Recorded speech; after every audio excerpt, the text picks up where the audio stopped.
Okay, taters. Boil them, mash them, stick them in the stew. Great way to practice knife skills if you want to get better at chopping anything. Buy a bag of potatoes, practice however you want. You can practice how I'm going to show you, and then with all of your potato scraps, you can make mashed potatoes, which is what we're going to do with them. Russet potatoes, you can bake them as is, poke them with a fork, leave the skin on, but for our purposes we're going to peel them. So I'm going to peel a few potatoes. And I found that while peeling almost anything, if you keep the item like on the cutting board rather than holding it up in midair, it kind of makes things easier. It eliminates the variable of like having to hold it and kind of keep everything together. It's down there, it's grounded.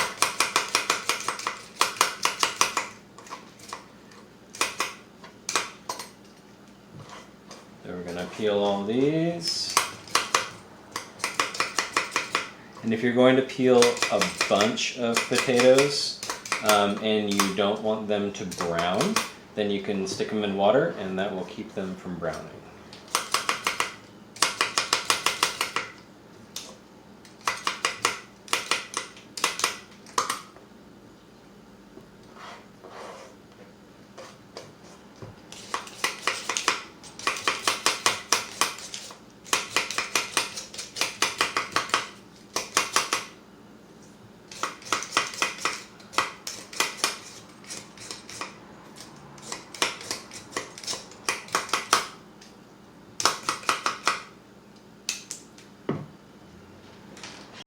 Alright, I've peeled my potatoes and want to square them off. Now with almost anything that you cut, once you make a flat side, then put your flat side down so your product doesn't wiggle around.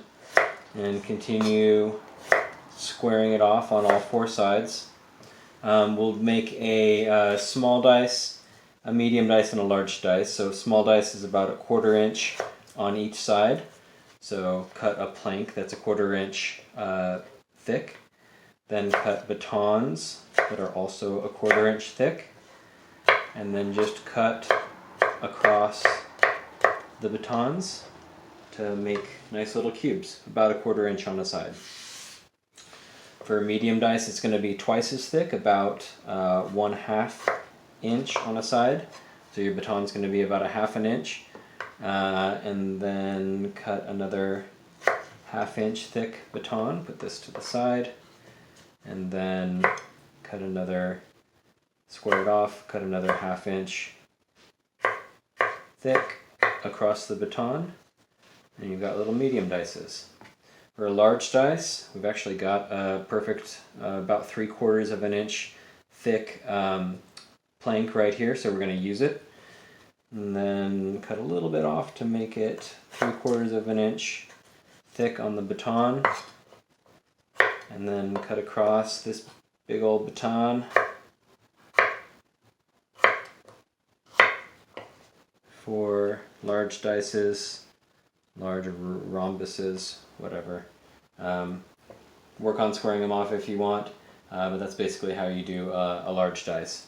Now what do you do once you are done with all of your honing your beautiful knife skills and you've got lots of randomly sized potato scraps? You want to make mashed potatoes. So that's what we're going to do next.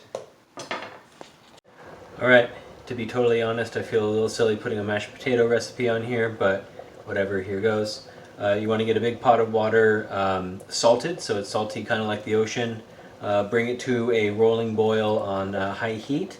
Put all of your beautiful little potato practices, all your little dices and scraps in there, and then just cook it until you can mash the biggest pieces with a fork, and then drain the potatoes away from the water using a colander or strainer.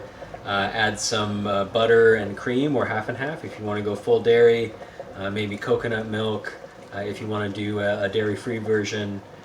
Salt and pepper, season it up. If you'd like to, you can add some herbs and spices, or you can keep it simple. Mashed potatoes, hey. Alright, so you've worked on your knife skills, cutting onions, cutting potatoes. You've got all kinds of onion scraps, all kinds of potato scraps. You've turned the potato scraps into mashed potatoes, good on ya. Now with all of our differently cut onions, I'm gonna show you how to make caramelized onions. So start with a pretty big pot, especially if you have a lot of onions like this. You want all the onions to fit in comfortably, and you want to be able to stir them around without them falling all over the place. Get the pot fairly warm for a few minutes over medium-high heat. You can add oil, or I like to add a combination of oil and a little bit of butter, so you get that butter flavor in there. Don't have to, but some oil, some butter. Sound tells me we're ready to go, and in go the onions.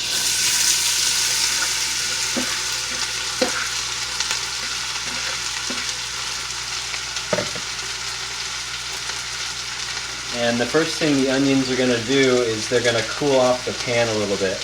Let me grab my wooden spoon.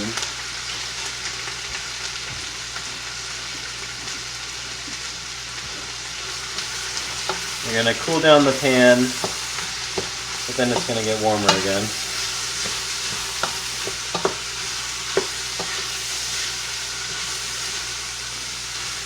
And I just want to stir the onions around to get all of that oil and butter kind of mixed in.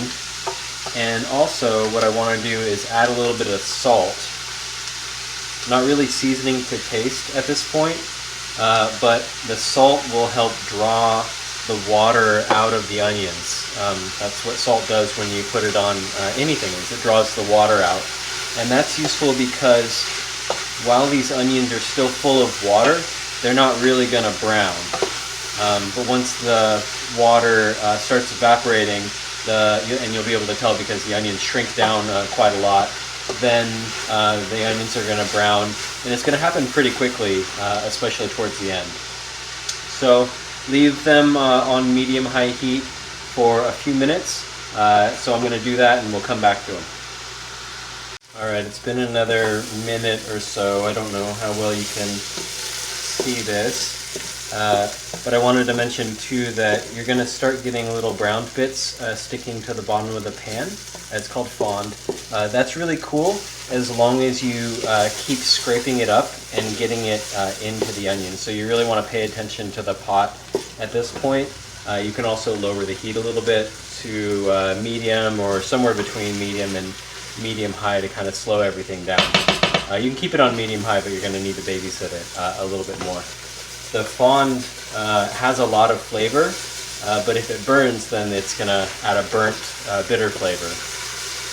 So you want to, with a wooden spoon, if you can, keep scraping the bottom and getting that fond up into the onions, where it's going to just keep adding layers and layers of flavor. We're about halfway done. Alright, we're back. And before we keep talking about these onions, I just wanted to mention that while the camera was off, I was actually washing dishes.